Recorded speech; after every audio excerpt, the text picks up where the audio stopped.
Mr. President, later today, the Senate will vote on the nomination of Howard Lutnick, President Trump's nominee to be Secretary of Commerce. The Secretary of Commerce has an important job. He or she is charged with promoting American industry at home and abroad and keeping our economy competitive both now and into the future.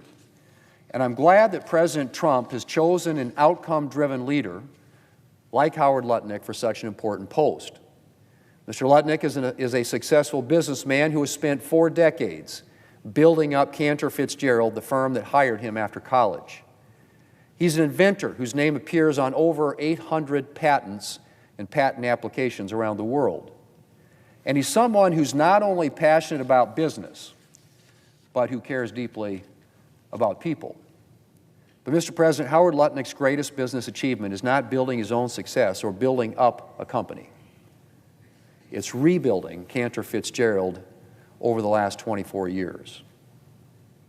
Because Cantor Fitzgerald occupied the 101st through 105th floors of the World Trade Center North Tower. On September the 11th, 2001, every single employee who was in the office died. 658 people, including Howard's brother. It was unclear whether the firm could go on after losing 2/3 of its New York staff. So Howard Lutnick offered the surviving employees a choice. They could either go to 20 funerals a day for the next month, or they could work harder than ever to rebuild the company to take care of the families of those who had died. They agreed to donate a quarter of their salaries to the 658 families of their colleagues with no limit and no expectation they would ever be paid back. And over the next 5 years, the firm and its employees gave those families $180 million. In 2008, Howard Lutnick made sure each employee got back double what they had been given, or what they had given. And to this day, each September 11th is Charity Day at Cantor Fitzgerald, meaning every dollar of revenue the firm makes that day is donated in memory of those that they lost on September 11, 2001. Mr. President, Howard Lutnick's story is inspiring. It's a lesson in resilience, in determination, in the American spirit. And it demonstrates the type of person Howard Lutnick is and the type of public servant that he'll be. I know Mr. Lutnick is looking forward to taking on the challenges and seizing the opportunities the next few years will bring. As he said in his hearing, he believes, and I quote, "America is in a place to teach the world and to show the world what leadership is like, what a great economy is like, what taking care of Americans is like," end quote. Mr. President, I think we can all agree that we have the capacity to do these things. We can continue to lead the world in innovation. We can continue to unlock new economic possibilities and new opportunities. And we can make life better for the American people. And I'm pleased that Mr. Lutnick will be bringing a get-it-done approach to the Department of Commerce.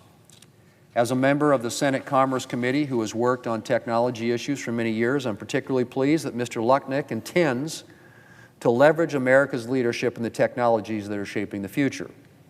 He's pledged to get his department moving on spectrum again, which is critical for next-generation technologies and competing with adversaries like China. In his first term, President Trump took spectrum seriously and opened up more megahertz for commercial use. But the Biden administration did little to nothing on spectrum. It merely released a national spectrum strategy that called for a number of studies, but committed to freeing up 0 megahertz of spectrum. I'm glad that spectrum will get the attention it deserves in a Trump administration.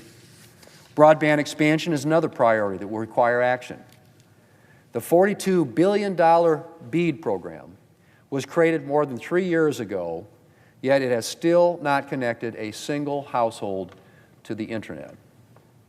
Why? Because the Biden administration overloaded it with conditions that made it unworkable for a lot of telecoms. Things like climate conditions for subcontractors, rate regulation, and union labor requirements, none of which, I might add, were in the law. Mr. Lutnick has pledged to finally get this program off the ground and spend that money only on actual broadband infrastructure. And as we compete to be the leader in artificial intelligence, Mr. Lutnick agrees that we should use the tried and true light touch approach that has enabled the United States to lead in the digital era.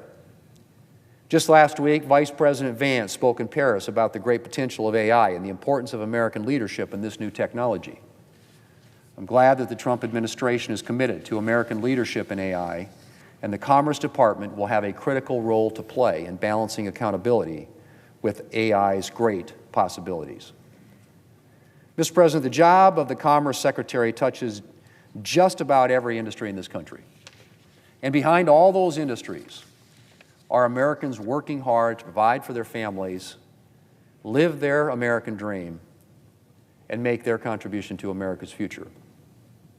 Howard Lutnick understands this, and I'm confident that he will work every day to help American commerce thrive so that the American people can thrive. Mr. President, America has tremendous potential. I look forward to working with President Trump and with Howard Lutnick to continue to unlock it. Mr. President, I yield the floor and I suggest the absence of quorum. The clerk will call the roll.